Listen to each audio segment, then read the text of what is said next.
exercise, day 9. Let's get started. So you'd want to either find a wall to use, a roller, a piece of furniture, the back of a chair. You're going to place your weight into that left foot, standing up nice and tall. Flex your right foot, so you're standing as equally as you can. Activate those abdominals, and you're going to bring your leg out to the side. Now I don't want you leaning over as you do it. You're going to be keeping yourself nice and upright, not leaning on whatever you're using for balance, and the knee can be soft or can be locked. I like to keep it soft, so then my quad works a little bit at the same time. And you're lifting and you're lowering. So you should feel this glute med on the side working, but the leg that you're standing on is also working. The next few series of Pilates classes, I'm going to try and focus on a specific muscle group. Yesterday, I tried to shift the focus a little bit more to the medial line, the inner thighs, and today we're going to try and work a little bit out into our lateral line. And placing down. Swapping sides. Weight onto that right leg. Get your knee into a good position. Make sure that you're not hip hiking too much. And put your weight onto your right leg, standing nice and tall, and you're going to lift your leg out to the side. You're limited by your hip joint. So the higher you want to lift, you'll have to lean over. Lift as high as you can. And if you're doing small lifts, that's perfect. Those muscles are still working. And your balance is really important by bringing awareness to your transverse abdominis and always breathing and smiling. And you should now really feel the leg you're standing on because it's a little bit tired from the previous exercise.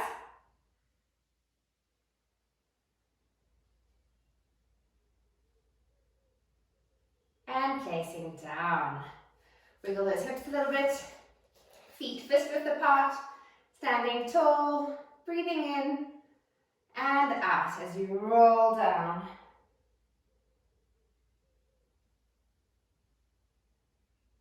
And breathing in and out. And rolling back up. And in and out. Head nodding, chin on chest. Rolling nice and heavy down towards the floor. Palms facing each other, shoulders nice and externally rotated. And hold at the bottom here. Breathe in. And as you breathe out, I want your arms to come up to the side. And you're going to come up in more of a flat back. And bringing it down. Breathing in and out. Rolling down.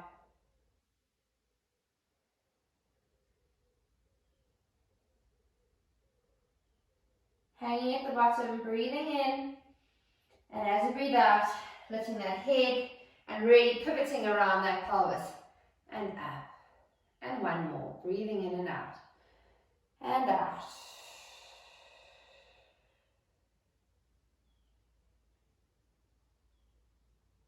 Holding it at the bottom and breathing in, and out as you lift those arms and you lift up through your pelvis. Coming to sit on your mat. You're going to prop yourself up on your elbows, arms nice and relaxed, chest up nice and proud, head nice and comfortable. You bring one leg up into tabletop, other leg up to join it. If you want to do one leg at a time, that's absolutely fine. So you start like this. Then what I want you to do is knees are going to pop out a little bit. And toes are going to flex and pop out. So you're in a bit of a frog pose. I don't want you hanging like that though. With your feet nice and low. You're still in tabletop, so your inner thighs are working. You're going to drop your right leg down and up. And down and up. Working really hard through your abdominals to try and keep your back nice and neutral. No arching through your lower back. If you do feel yourself arching, then drop one leg. And then you're going to do it just one leg at a time. Like I said, same muscles are working, you're just holding a little bit more of a stable position. Swapping sides, dropping down and up. So you'll feel the medial muscles are working here. Your inner thigh should be working, but your glute on the outside is also starting to fire. Abdominals are working, holding your back nice and stable. Last one. Bring legs together, one leg down, other leg down, and coming down onto your back. Setting yourself up for your pelvic tilt. Let's roll out and tilt the pelvis. Any of that tension from the previous exercise. Keeping your chest nice and still. If your cup of tea was resting on your chest, it should stay where it is. I don't want any chest popping. Breathing in and out. And in and out. Because this is a simple movement, we often go a little bit too fast. So slow your breath and make it more of a controlled movement. Right. You're going to shift your heels together so that they're clicking together. Toes are out. You're in that froggy pose again. You're going to breathe in. And as you breathe out, tilt that pelvis back. And you're going to roll up. So making sure knees aren't hanging out, but your knees are much more parted than they usually are. Breathing in and out. Rolling through your rib cage. Lowering it one vertebra at a time. Into your lower back, really rounding that, and then your pelvis. Breathing in and out, rolling up, all the way up. And breathing in and out, and rolling down, squeezing that glutes. Good. And in. And out. Hopefully you're getting a little bit more mobility through your spine now, and you're able to control it a little bit more. Instead of putting down segment by segment, you're actually feeling that roll through your spine and lovely articulation through the vertebra. And breathing in and out. And perhaps a little bit less tension through the neck and shoulders. You're not straining through your neck, you're not clenching your jaw. When you roll down, you're not tempted to lift that chin. Keeping that jaw nice and relaxed. And breathing in and out, rolling up. Not forgetting to breathe. And in and out, and rolling back down.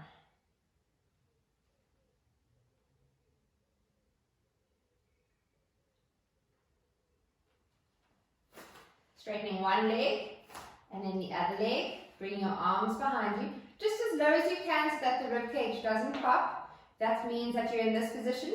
You want to lift your arms, palms facing each other, squeezing your legs together as much as you can. Breathing in as you look to your feet and out as you roll up and holding.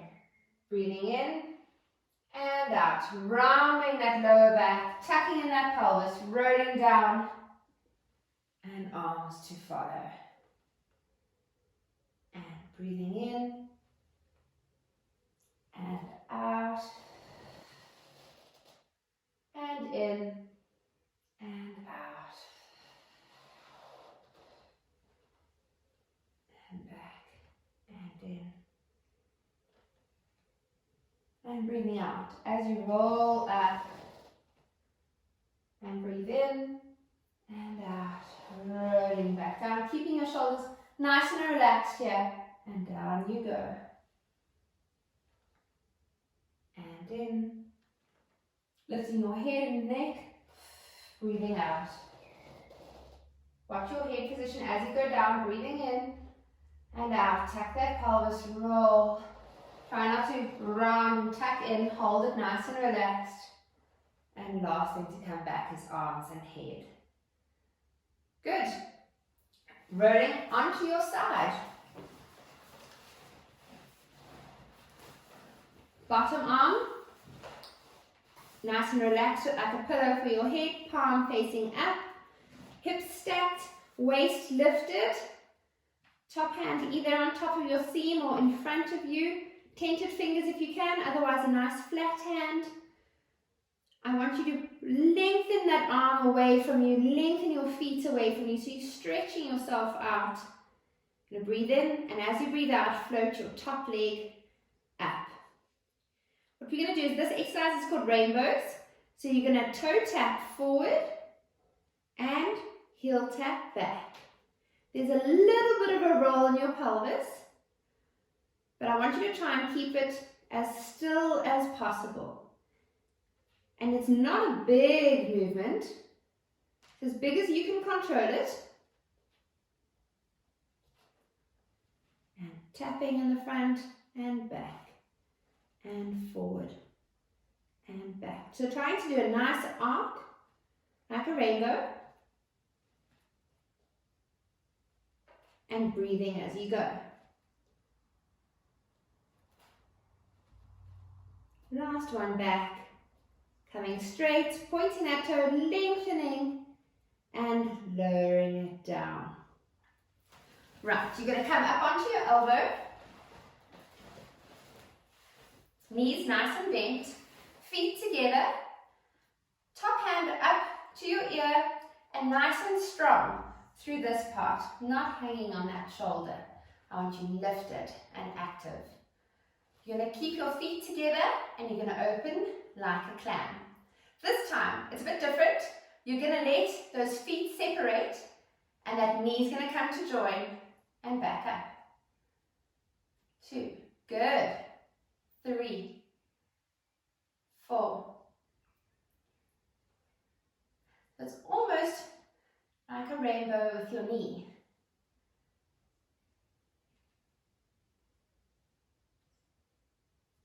Make sure that you're still lengthening here. And holding. Good. Let's do the other side.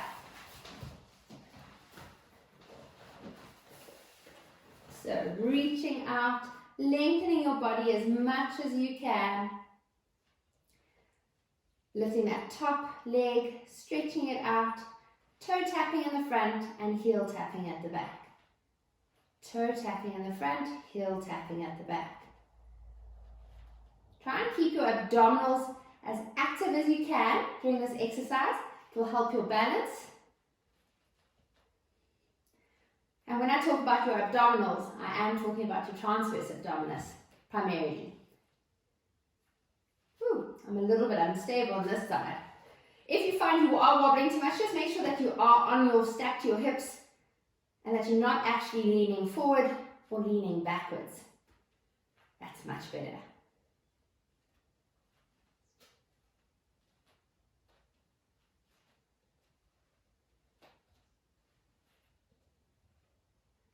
Last one, and pointing that toe, lengthening yourself out and relaxing. Coming up onto your elbow, bending those legs, reaching that arm up, lengthening your neck and shoulders, and you're going to bring that top knee up, toes together, and swivel. 3, 4. Even in this position, abdominals activated. Lift through that shoulder.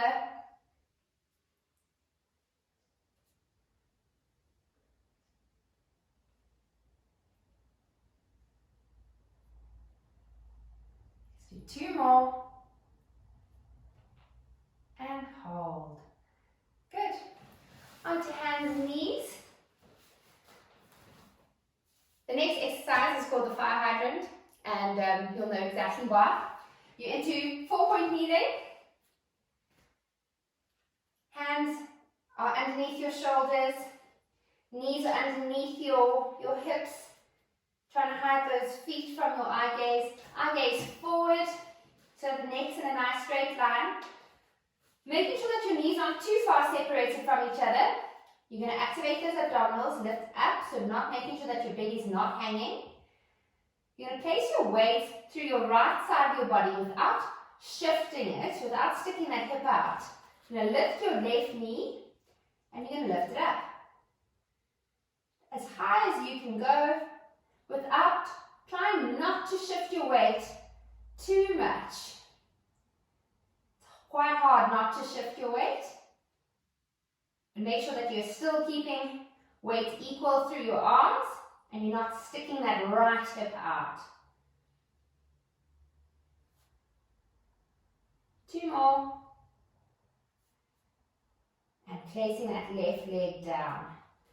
Weight, you'll see if you shift your weight once you place it down, then you know that you've been sticking that hip out. Putting your weight onto your left side, lifting your right knee, and you're going to go out to the side. I'm not sure you can see too much of what I'm doing.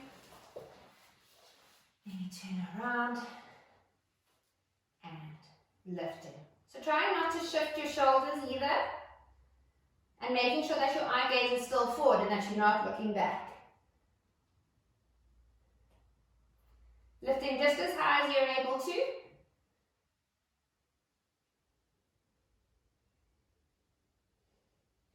And 2 more. And placing down. Swapping sides. I'm not going to swap sides just so that I don't have to swap angles again. You're going to slide your one leg out to the back. Lift it up. Not high so that you are now arching your back. You only lift as high as you can keep your lower back in neutral. And you're going to bring your leg out to the side and back. Here again, you don't want to be shifting too much weight that you end up like that, but it is hard to do. Keep your right hip down or your left hip down, depending on which leg is back, and you're just going as far as you can maintain neutral. We're going to do 1 more and place it back. Right, I'm not going to turn around, you're going to do the other side. If your foot's cramping, just kick those toes under. Straighten that leg, lifting. Again, keeping that lower back in neutral. And you're going to go out to the side and back. And out to the side. Try not to conk your hip out.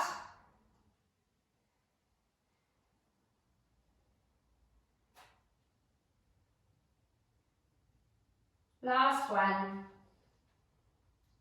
And lowering it down. Let's stretch those glutes out just a little bit. So onto your back again.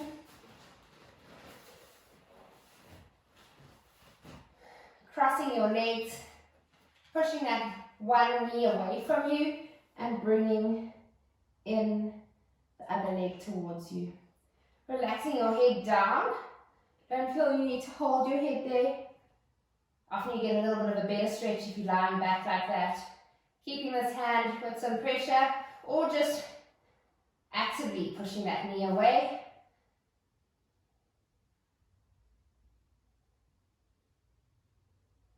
And swapping sides.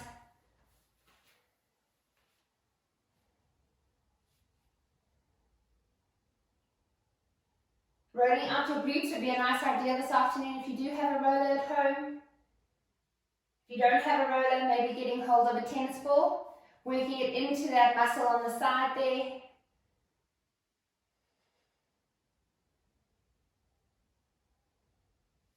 And rocking yourself up. Staying on your haunches.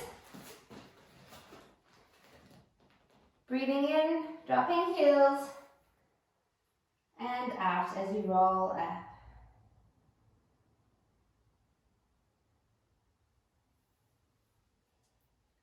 And in, and out as you roll down.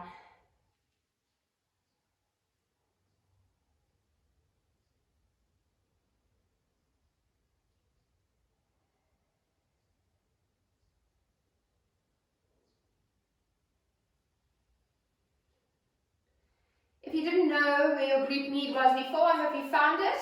And have a lovely day. See you tomorrow.